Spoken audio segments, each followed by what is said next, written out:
Hi guys, and welcome to Super Met.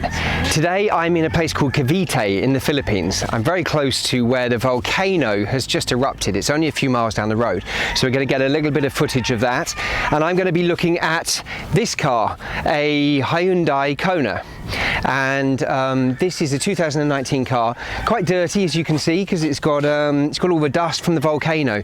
There's been a huge amount of ash come down, and it's caused absolute havoc. So it rained the other night and it turned the roads to mud and really was terrible.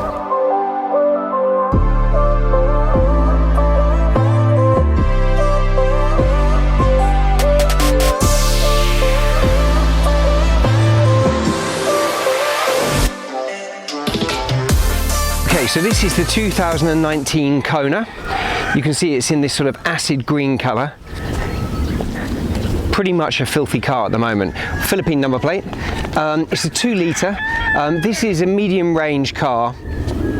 Not the highest specification, but we're going to take it for a simple drive and we're going to have a look around it, and we'll do a review and see what you think. So this is a left-hand drive car because it is based in the Philippines, and we are at this estate which is just behind us, and it's kindly been lent to me.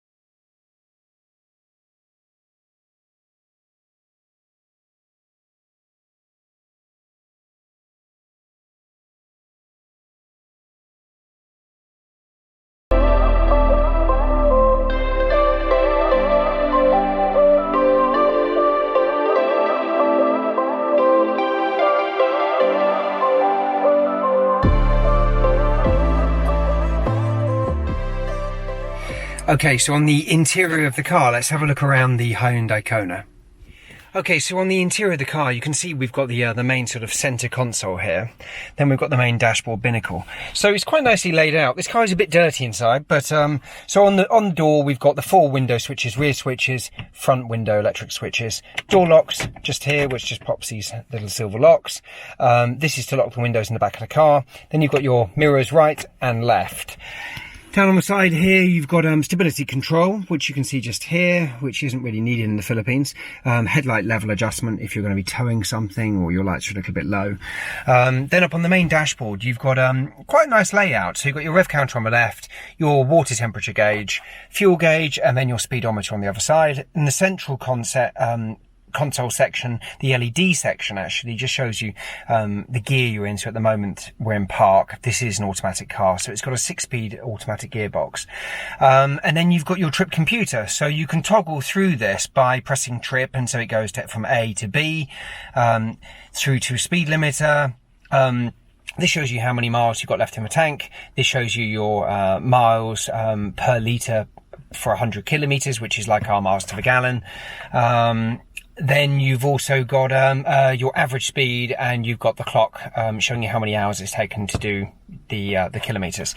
Temperature gauge, and then your main mileage. So this car's done just over 19,200 miles.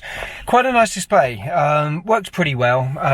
Up on the steering wheel, it's basic steering wheel because this isn't the top spec car, so it isn't leather rimmed or anything like that. But you've got your radio controls here. You can select through different modes on the radio, so you can go radio, AM, FM, or you can go to your Bluetooth for streaming. You've got a mute button, so if you're talking to somebody, you can mute it off. Volume controls, and then you've got your telephone controls here for starting a call, ending a call. On the other side, trip computer, cruise control, and so to set the cruise control, get up to speed, just basically hold this button down, and then it actually sets the speed, and then you can toggle up and down the speed on here. It's not radar control, but it's fine for what it's got. And then a reset just to stop everything and to reset your trip computer over here, and a cancel button.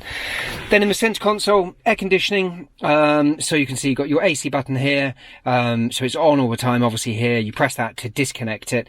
This is to recirculate your air, and 4-speed fan settings. Your different settings of where you want the air to go inside the car.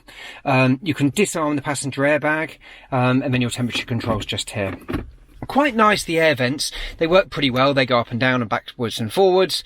The radio controls here, you can see it's got everything as you would expect. So you can seek through here on different channels. You can go to presets, and it's absolutely fine. The audio in here, you've got your media controls, your phone controls, and then you've got all your presets along here. The car is pretty nice inside. It's well thought out. You've even got things like your sunglasses holder just up here. Things that you find in a more expensive vehicle, really. These were quite funny, I thought. If you want your lights, you actually have to physically turn it on and off, which I haven't seen in cars for a long time, but it's just the way it is. So that just goes like that. Then seat covers everywhere. In the back, you've got a central armrest, which you can see is slightly down, but good size area, and a really nice boot in the back of the car as well. So I'm pleasantly surprised with this car, I have to say. Only thing is, it doesn't have a sat nav, and it doesn't have a full colour display along here, so it is all in black and white. But it's fairly intuitive. You've got traffic announcements and other items in here, and you've got your radio controls. It's pretty good, and you can just connect it up with telephones at the same time, so nice and easy. Let's have a look in at the exterior of the car. I'm going to look in the boots first of all. Okay, so there's a small button just up underneath here, which you push, and then the boot just goes up nice and easily. So you can see it's quite a good boot space. So you've got some side pockets here. You've got another little space down here. Underneath, you can see it's got a lot of stuff in here. Good sized tyre well, and all toolkit. It's got a full-size spare wheel, but enough in here for a couple of suitcases, and also the parcel shelf just lifts out. But it's nice and flat, the load line, but when you put the seats down, there is a ridge of about so much, so that could be a bit annoying, but quite a good space inside there. So you've got all the way forward until the front seats, so it's quite a useful space. Okay, so to get into the engine bay, there's a little pull here, so you just pull that, and then we can walk round to the front of the car, and then you lift the bonnet slightly, and there's the toggle here, which you can just push. I can never get these right. Heavy bonnet. This is very hard to do one-handed. There you go. Okay, so you can see it has been very dusty out here. So this is 16 valve, double overhead cam, 2 litre from Hyundai. You can see all this dust. This has come from the volcano. So this needs to be washed down, but it's really dirty in here, and this obviously isn't a very old car, but it's very dusty. But this volcano grit is quite hideous. It's really, you can see it's really disgusting. So that all needs to be cleaned down and got off, and then you just let it go to close it, like so. But it's not a bad looking car.